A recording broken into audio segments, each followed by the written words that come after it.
Right. Okay. So we are in Christian leadership, and we are in the third section, which is teamwork. And last class we looked at some of the the checklists that we can have, and some of those attributes that we need to build in a team, right? And when we say team, we are talking about every member in the team. Okay. So we looked at certain things, like everyone should know what the vision is. We called it the big picture, right? Does everyone know what the big picture is? Yes, they are doing several, day-to-day things, but do they know what is the ultimate goal is? That everyone should know, right? Then we also looked at the placement. Like we were taking that example of the church service, different people doing different things, ushering and worship team and so on. So, are the people who are serving, are they placed in the appropriate or the most um, you know uh, uh, the most suitable, just one second, sorry, yeah, the most suited, something that is most suited for them, right? So we call that the placement, and we looked at how several things can change, but because if you have a wrong person in the wrong place, then obviously they don't enjoy, and also the work suffers, right? Then we looked at the attitude. We also saw how with the change in attitude the team becomes better, right? So in the sense, you can have a great talent of highly skilled people in the team, but just that change in attitude will change the functioning of the team, right? Which helps change the quality of the team. So, well, attitude is something very important, and also John C. Maxwell says that a good attitude doesn't mean that the team will win all the time, but if there is a bad attitude, definitely the team will have failure, right? Then we looked at the price, which means what is the effort that is required to put in. Every member needs to know, right? Every member needs to know that, okay, there is a sacrifice, there is a commitment, there is an effort that needs to be put in. Okay. Then the fourth one we looked at was the fifth one we looked at was the score. What is the score? Which means where is the team at present, right? With regard to the project, with regard to the goal, right? Where has the team reached? And the whole example of, suppose you're playing cricket or football, and there is always a scorecard or a scoreboard that shows you, right, what the score is. So that helps us. What do we need to achieve, right? So maybe you're on a team, you're leading a team. Make sure that everyone in the team knows where the team is, what needs to be done, and what is the time which is there. Yeah, it could be in a team that you're part of, like a worship team. It could be any team that you're part of. This applies as well. The last one is the connect. I think this is where we stopped. So the connect is nothing but how connected is the team and how good is the communication between the team members, right? With the breakdown in communication also comes a breakdown in coordination, right? Sometimes people say, I don't care, I'm doing this, I don't know what that person is doing, I don't care, I don't know, I'm just going to do my job, and that's it, right? Now, why is there a break in communication? Because there could have been some misunderstanding, there could have been some conflict, right? There's some tension because of some friction that has happened, right? When there is a breakdown in communication, there is always a breakdown in coordination. I thought he will do it. Why didn't you check? I don't know. I sent the email. I don't know. You're supposed to read it, right? But obviously he's not read it. Did you follow up? No. Why? That's his job, right? So there is we become very defensive, and there's a reason. It's because of friction, right? So we need to make sure that there is good communication, right, between the teams, right? It may not be with words, but there is an understanding, right? So we see that communication increases connection, right? So you're connected to the person, you're connected to the team because of communication. And that connection increases understanding. You understand what that person is doing, why that person is not doing. That's because of the communication, right? If not, you don't know, right? I don't know what they are, I don't know what they're doing, but you're communicating, and then that helps in the connection, and that helps to understand. And because you understand every member in the team, there is effectiveness, right? You're able to give instructions, you're able to ask for certain things because of the connectedness, because of the understanding, right? So communication, it doesn't mean that somebody's speaking all the time, right? We think that, okay, more words, more, amount of time somebody is speaking this, it's good communication. No, right? It is just that people, whatever is spoken, people need to understand. It could be, so it means to be clear, it means to be concise, it should be respectful, and it should be consistent, in the sense communication cannot be at one point and then the rest of the year there is no communication or no instruction, right? So it has to be both ways. That is what communication is, right? It's a two-way street kind of a thing.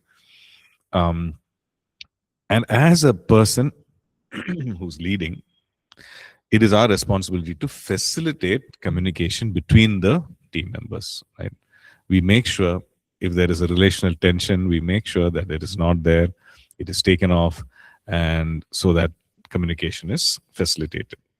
Okay, so this is like a checklist generally for all teams. It would apply for all kinds of teams, and it's good if we have this in place, right? Now, when it comes to the second aspect of teams, which is building a team, right?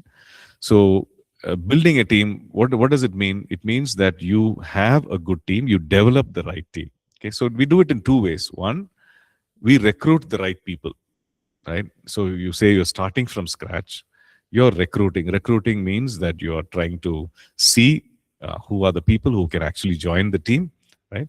And I remember when we were in school, we used to play this cricket during lunch break, the one rubber ball and the pad, exam pad. We've broken so many pads because we didn't have a bat. We used to use that. And then there will be the team selection, right? So there'll be two leaders, and there'll be, each one will just choose. You have to choose this, I choose this. And so that selection, these guys are looking for the best, right? And then you choose, they choose. And then the other team is like, yo, why did you choose this fellow? This fellow is so slow. All that happens. But then they're choosing, right? So when you get the privilege of choosing a team sometimes, right? You get to choose based on skills, you get to choose based on character, you get to choose a team. That's great. You get to recruit. But sometimes you are given a team, right? You are handed a team. You did not have any say in choosing the team, right? Maybe you joined the organization, maybe you joined the ministry, and there was already a team in place, right? With all its pluses and minuses, with all its the good things and the bad. So it's already a team that is already there, functioning, and you get to lead the team. Now, how do you build the team, right? You didn't get to recruit it. The thing is to develop the team. So both possibilities are there. You recruit or you develop the team which is already there, right? So first and foremost, building the team or developing a great team, it starts with us, right? If we are the leaders, right? And it starts with us, which means that we as leaders or as a team member, we add value to the team, right? We can't develop the team without us bringing value. So what does it mean to bring value to the team? Which means that whatever we are supposed to do, we do it, right? We do it well, right? This is my responsibility in the team. It could be small, it could be big, but I do it well, right? And me being in the team, I'm bringing value. I'm adding value to the team, right? So that is something that that is my responsibility, and I need to do it. So it starts with me. It starts with us, right? Either as a team member or as a team leader. We need to start with ourselves, and then it can actually overflow to others, right? Okay, so we're going to look at some qualities, some characteristics. These are essential, right? Essential meaning necessary. It's not like the luxury. This is essential, basic, and we need these qualities, right? If we don't find these qualities, make sure these qualities are built and developed, right? Okay. So what is the thing? um, as we develop these qualities, we need to ensure that, yes, character is something that is fundamental. Okay. So character, which means things like commitment, faithfulness, truthfulness, right? Integrity, all these things are foundational, right? Because people can dazzle others with their ability, giftedness, right? That is what will be on display all the time, right? Wow, this is great. We can do this, do that, right? But what about character, right? Because if there is no character, this gifting and everything will not be able to sustain it. The person himself or herself will not be able to sustain it because there's no character to hold it, right? Because that person will do certain things because they feel like it. And one day when they don't feel like it, they will stop doing it, or they will do it for the wrong reasons. And so character is something that will actually enable that gifting and skill to sustain over the years. So we're not downplaying skill. Skill is required, right? Some things, if you see some of those things are specialized works, and that requires some technical skills, some knowledge, and some of the things that we do, right? Even in church, in ministries, it requires skill, it requires ability. So we're not downplaying skill, but skill at the cost of character will always be damaging. It'll be very short-lived, and even if it's going to be there, it will actually damage the team spirit. It will bring in wrong influence, right? It will damage the team. So skill cannot be at the cost of character, right? If the character is there, maybe skill can be developed. Right? This person is saying, okay, I'm willing to learn. I want to learn. I don't know these things, but I want to learn. I'll put in effort. Now that's a good thing. That's because of character. Skill can be taught and learned. But then if the person does not have character, then it's going to be very short-lived, right? So always, while we look at these qualities, always we need to know that character is always scores higher than ability or gifting, right? Okay, what's the first one? The first one is to be adaptable. Okay, adaptable. Now that's a very important thing, right? It doesn't mean that you are easily swayed. Okay, so that's the wrong use of that word. What does it mean? A person is naive, simple, or gullible, which means easily persuaded. Right? You tell them something, immediately they believe. No, adaptable means that you have strengths, you have resources, you have what you bring to the team, and you're adapting to the difficult challenges or circumstances that happen. Right? You're quickly adapting, right? Saying that, okay, hey, the captain says, hey, you need to bowl some more overs. You're adapting. Okay, you said, okay, but I already finished my quota. I already did this. I'm supposed to be doing this. No, the captain says, no, you need to go, right? Or the captain says, don't go in now. You go in later, right? You go in later and play. Your batting order is changed. You wait. I'm sending someone else. Be adaptable, right? So being adaptable helps the team to face different or difficult challenges, right?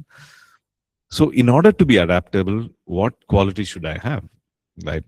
Humility and being teachable, right? If I'm not teachable, I will not adapt. If people are saying something, if I'm saying, I know everything, you keep quiet, but that doesn't mean that means that I'm not teachable. So if I'm not teachable, I'm not going to be able to adapt to situations, right? Sometimes there is a challenge, right? Sometimes the person might say, hey, we need to work all night, right? So what will you do? Will you say that, no, I will not show up, or will you do it?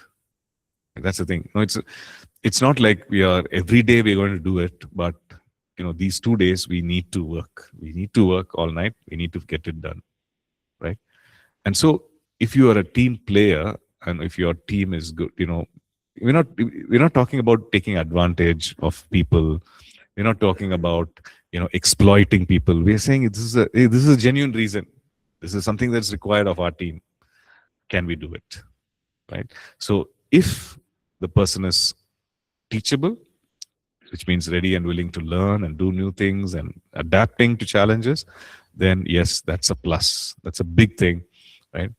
Second one, to be adaptable means to be emotionally secure. These are some things that we already know, like our uh, identity, self-worth, right? Some see when it comes to change, change is always difficult, right?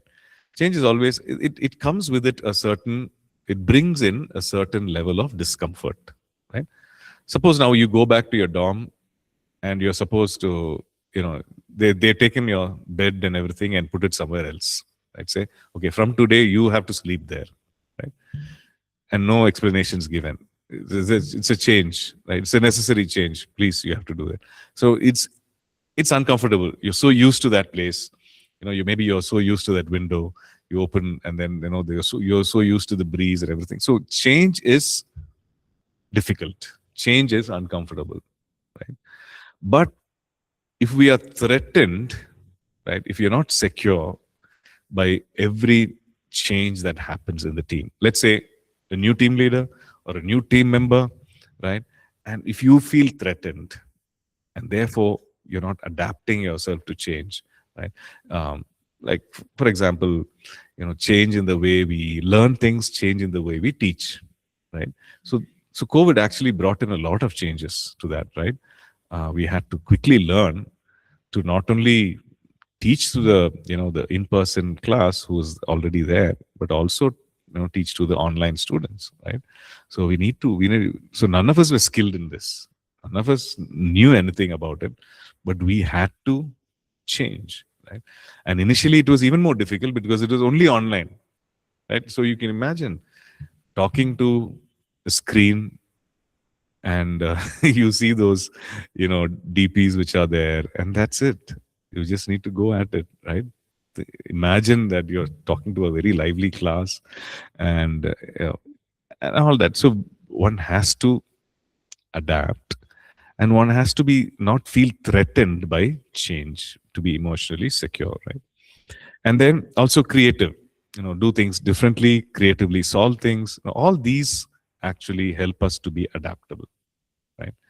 um, One very important thing is to have a servant heart, to serve others, and that's something that is required, that actually helps us to adapt, right? Okay, like this person, John C. Maxwell says, is actually taking from a quote of a famous American president, right? So he says, ask not what your team can do for you, but ask what you can do for your team, right? And that original quote is, ask not what your nation can do for you, but ask what you can do for your nation, right? So adaptable, very important quality to be built in people. So which means that you might find people who are not adapting, who are so rigid, right? So we need to talk and say, hey, loosen up, relax, right? We need to change. We cannot function like this, right? If there is a difficulty, get used to it. This is what it is. In fact, even when we recruit itself, we can say, hey, this job is going to require this, right? You need to be adaptable. Can you? And these are the scenarios, 1, 2, 3, right? You might, because person might have a different picture of adapting, right? But then we say, okay, this is the reality.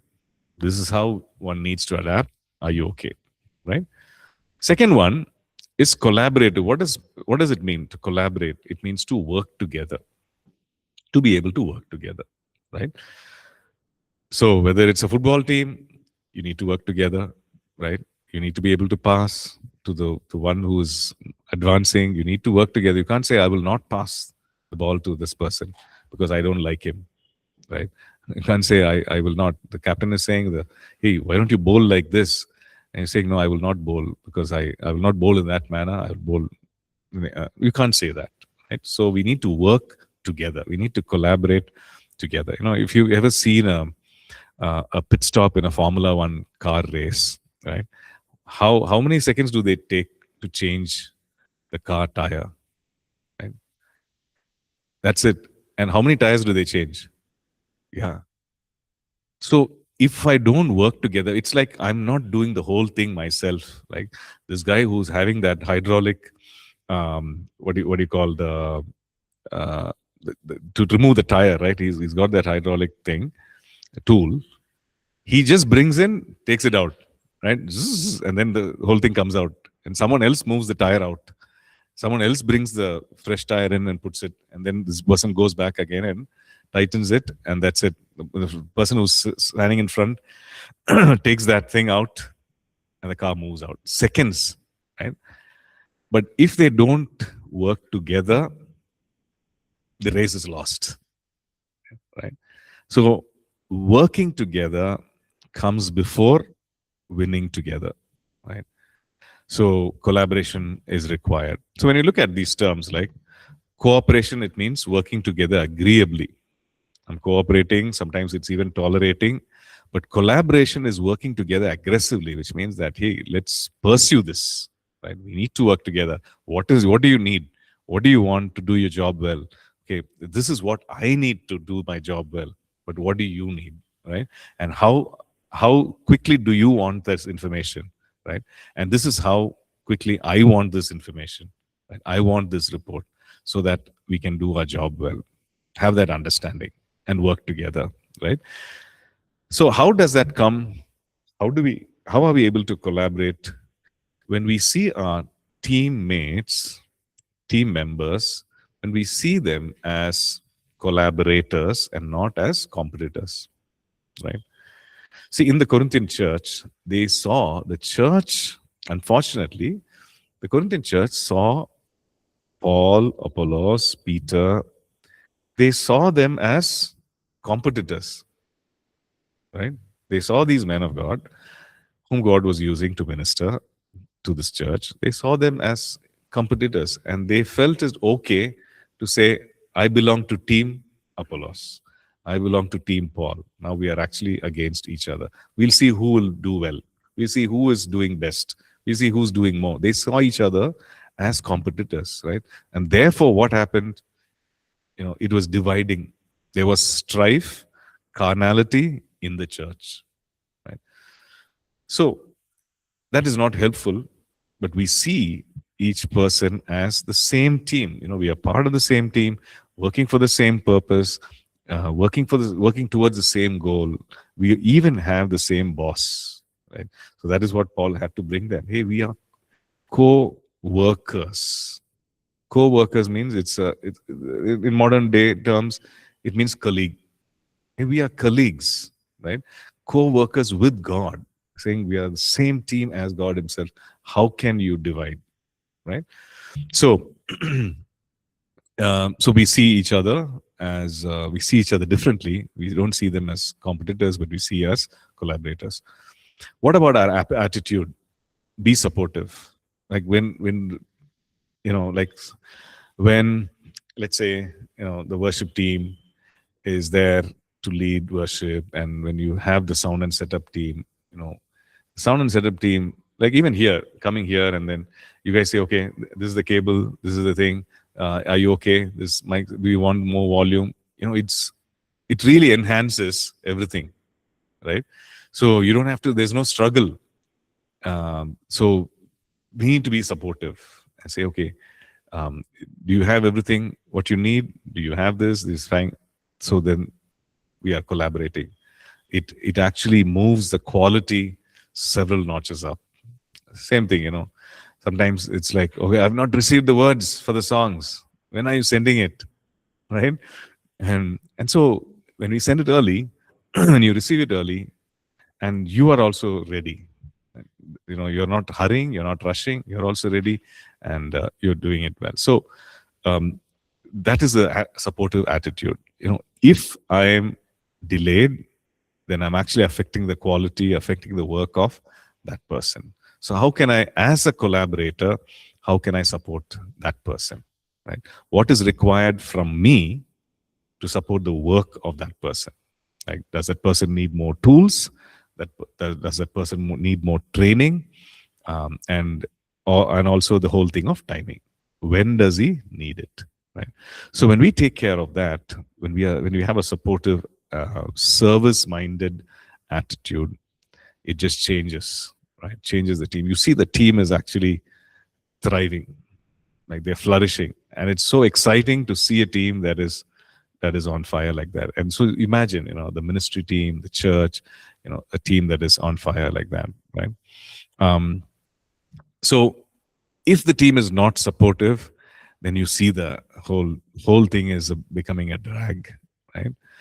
It is so dull and dreary, and people are not looking forward to be there, and so it is dangerous, right? People leave the team. People say, okay, I'm not enjoying it, right? So it's very important.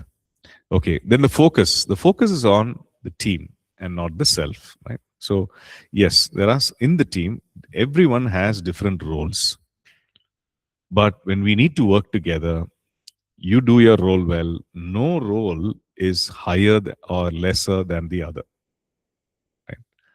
So you serve, you do well, and the focus is the team should do well, right? So the question to ask ourselves: am I a collaborative person? Do I have that mindset? If not, I need, like we said, to build the team is to change ourselves first, right?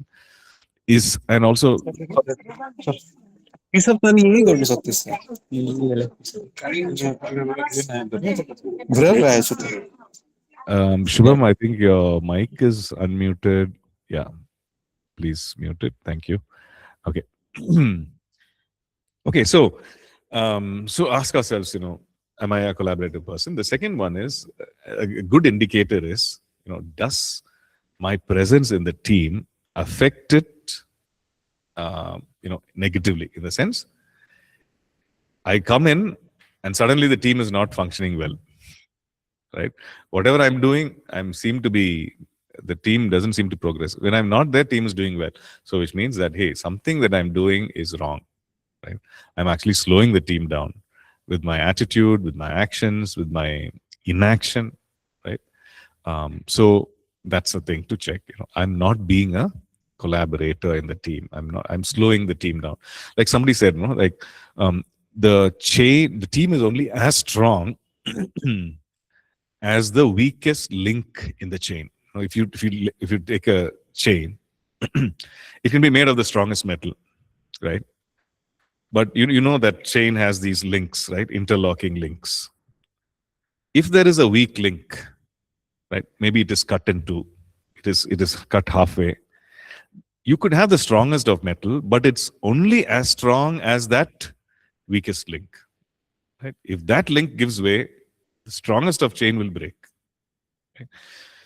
So the thing is to find out, am I that weak link in the chain? And also to identify, hey, is that person being the weak link in the chain? So can we help that person? How can I help that person to become a stronger link in the chain so that as a team we can do well? Okay. Third one, commitment, right? Is the team committed? Because there are no half-hearted champions.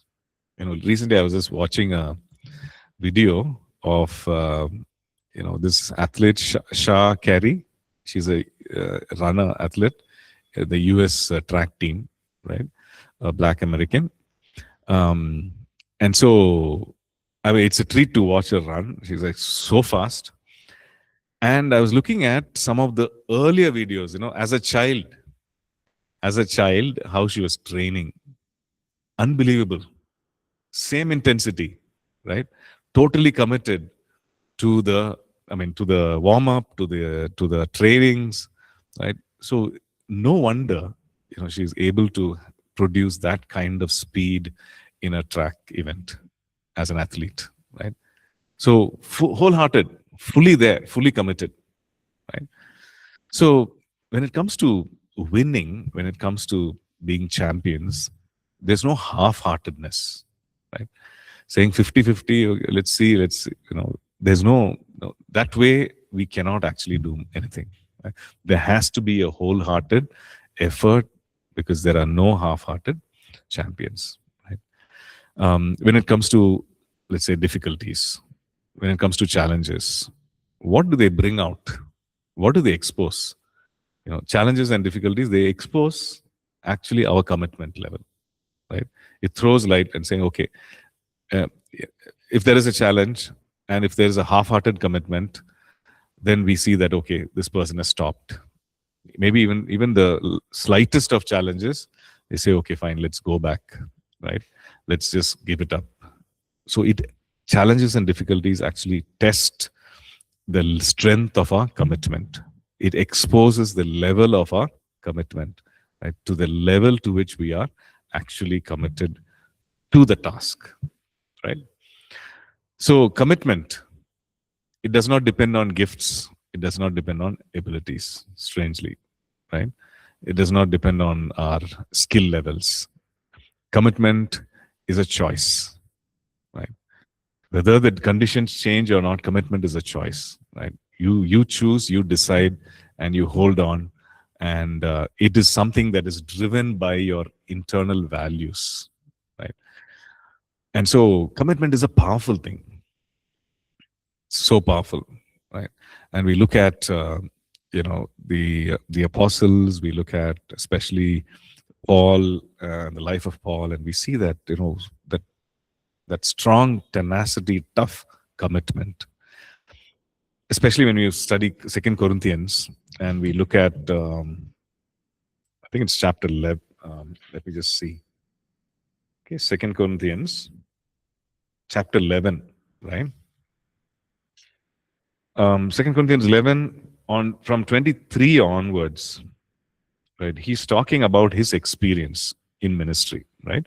He's talking about what all he went through, everything that he went through, in terms of labor, in terms of effort put in terms of persecution, prisons, the kind of beating that he received, the fact that he was shipwrecked, the kind of dangers that he faced, like robbers and like in the sea, and attack from his own countrymen, Gentiles, everything, It goes on and on. Verse 27, in weariness and toil and sleeplessness and on so many things. And then he goes on to say, hey, I will boast in the things which concern my infirmity. And then he says, excuse me, we go on to the next chapter. He says, I will boast in these. Why? Because if you look at verse chapter 12, he says that the power of Christ may rest upon me. Right? So he goes through all these things. Excuse me.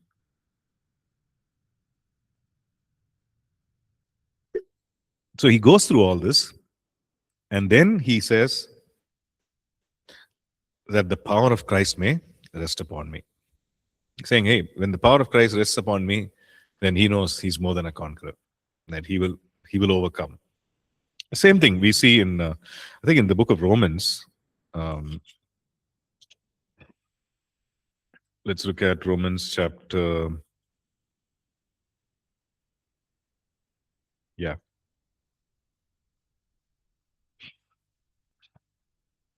Okay, Romans chapter 8. Excuse me, Romans chapter 8. Okay. He's talking about the love of God, saying, verse 35, Romans chapter 8, verse 35. Who shall separate us from the love of God? Shall tribulation, or distress, or persecution, or famine, or nakedness, or peril, or sword? Okay, so these are things which are coming against him, coming against the believer, to let the believer actually move away from God, separate oneself from God. But he's saying, who shall separate us from the love of God? Because God is not going to separate himself from me. Verse 37. In all these things, we are more than conquerors through him who loved us. Right? And then he goes on to say, neither death, nor life, nor angels, nor principalities, nor powers, and all these things, high, depth, created, can actually separate us from the love of God, which is in Christ Jesus. So he's totally committed. He's saying, hey, nothing can separate me from the love of God. All these things can come against me, but I'm committed to this. Right? And he also talks about the grace of God. Yes, I was given the grace that I might I worked even more because of the grace of God upon my life, right? So it is a choice. Commitment is a choice. Commitment is driven by the values. In this case, we talk about the love of God that we have experienced, the love of God that we believe in, that He never lets go, and therefore we make a choice, right? So when we are committed, then there is definitely a reward for that commitment. There is a power in that commitment, right? So how committed are we individually? How committed is our team? Very important, right?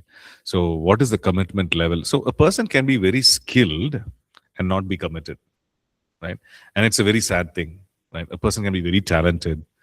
A person can be called and gifted, but the person is not committed. So which means that the effort and everything is not wholehearted, and there's no progress. And it's this one ingredient, lack of commitment, right? There's no problem with the call. There is a specific call. There's no problem with the gifting. The person is gifted. Then what is the problem? Commitment, right? The person is not committed. So at the first instance of a challenge or something, the person turns around, right? Turns away or stops.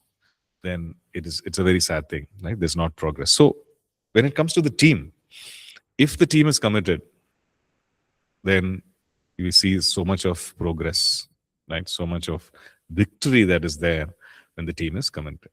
Okay. Fourth one, communication.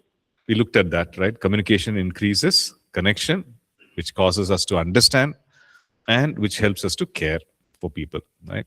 So it helps to communicate. Now, it helps to find out what the problem is, right? It helps to find out who the person is, in our team. And so good, healthy, effective communication helps us to stay connected, and it increases understanding, and therefore we're able to do well. We're able to care for that person. We're able to do well, right? Maybe there is a reason why that person is the way he or she is. Maybe there is a reason. I watched a very, I think it was a very, I don't know, very deeply impacting visual on Instagram. Okay, this is I forget who. Um, it was just it was a picture. It was a video actually. It's a park. A lot of people are there. Okay, some people are standing, sitting, children playing, etc. It's a zoomed out picture, and so for every person there is something written, right? Okay, this person just moved to town, going through financial crisis. Every person, there are many people in that picture. You can imagine that, right? And for every person, something written. Okay, just went for treatment, got bad news. Just finished chemotherapy. Um, you know, this person got divorced. Person lost their loved one. You know, so when you look at, then it gives you the understanding. Hey, people are going through stuff in life, right? So what will help us to understand if it's your own team? Communication, right? Communication to find out, and communication also, that person also needs to communicate. It's two-way, right? But we can facilitate. We can ask the right questions. We can provide the atmosphere or the environment where they can share freely, right? Because without people communicating, it is just a bunch of individuals.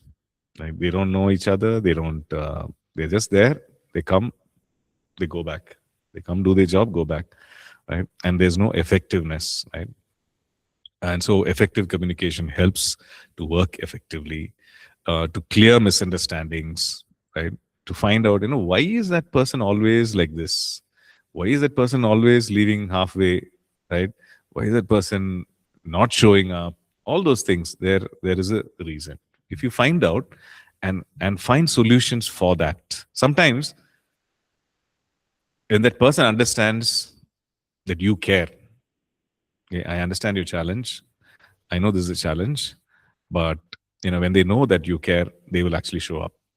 They'll say, okay, fine, no problem. This person knows me.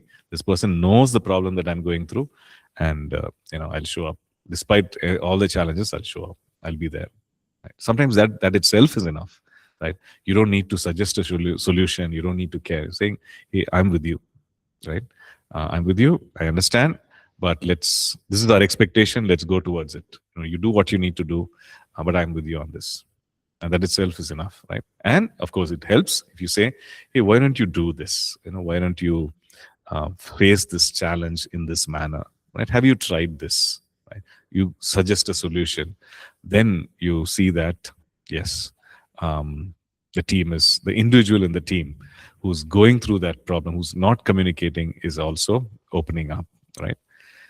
Okay, here's an interesting acronym or a short form. DIRT. What does it mean?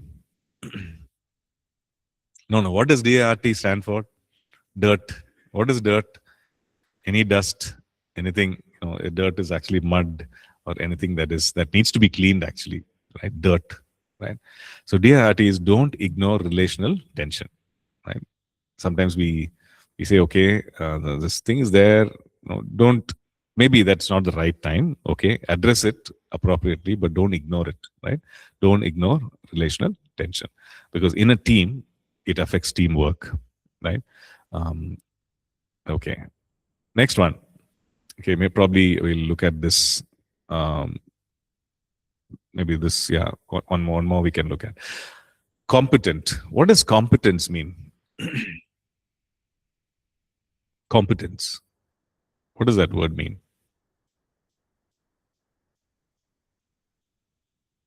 Okay, that word competence, it just means skill or learning or ability, right?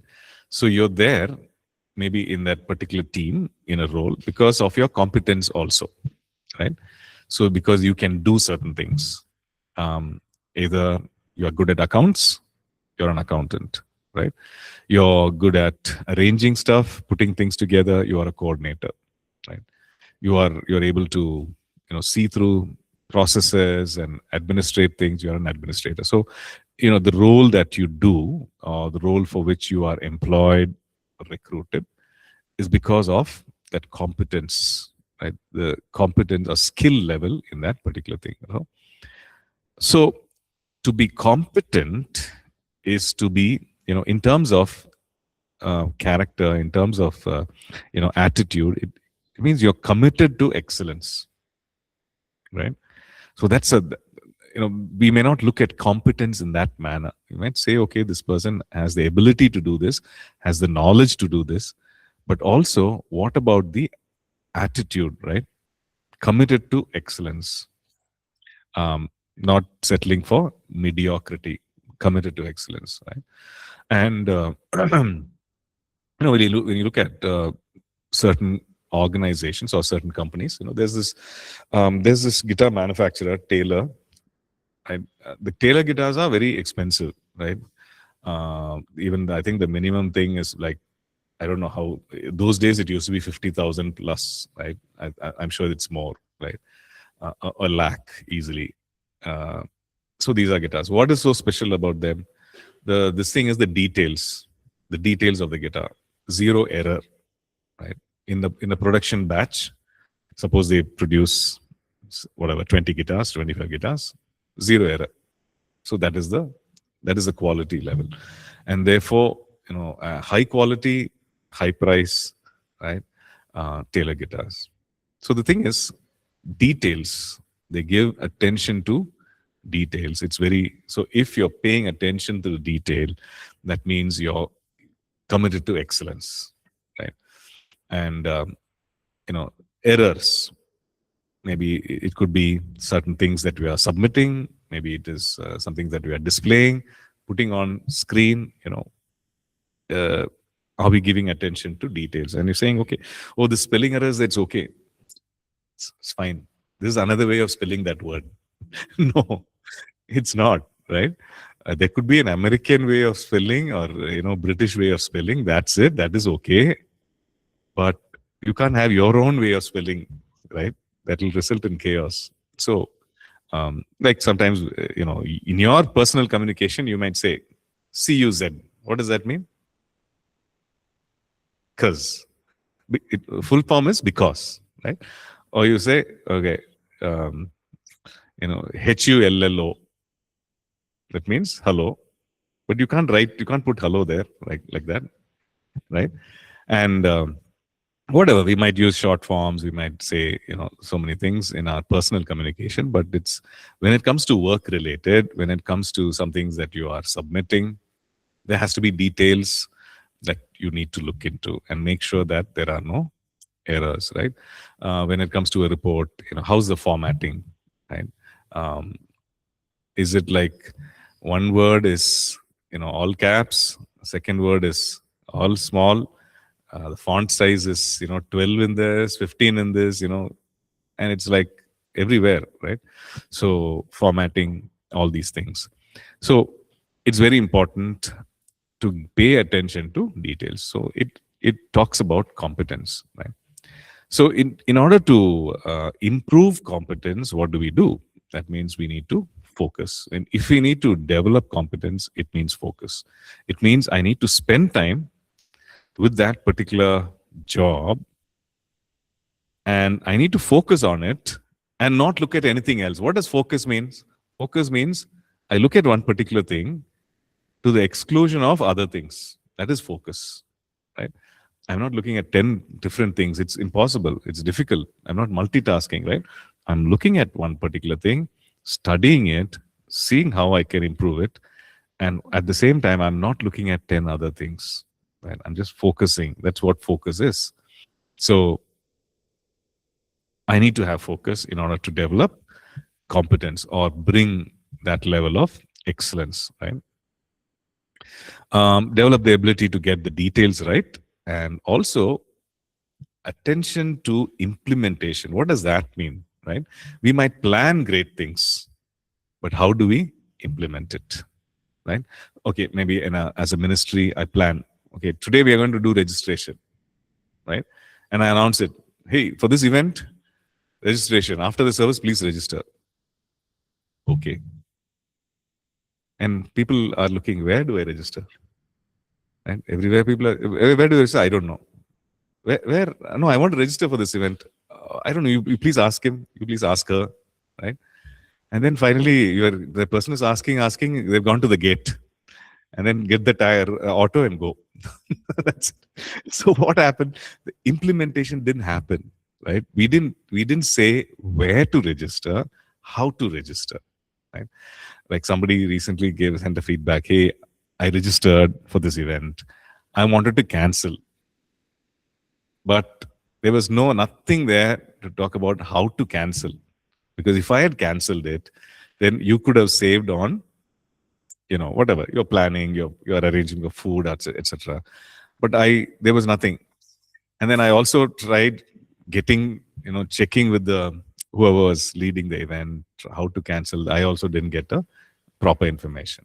So these are things where it talk about implementation, right? When I finally actually implement a particular thing, how do I do it? When we give attention to the simple thing, when we give attention to the details, then it talks about our competence, right? Okay, we'll stop here and we'll continue tomorrow. Thank you. God bless. Thank you, sir.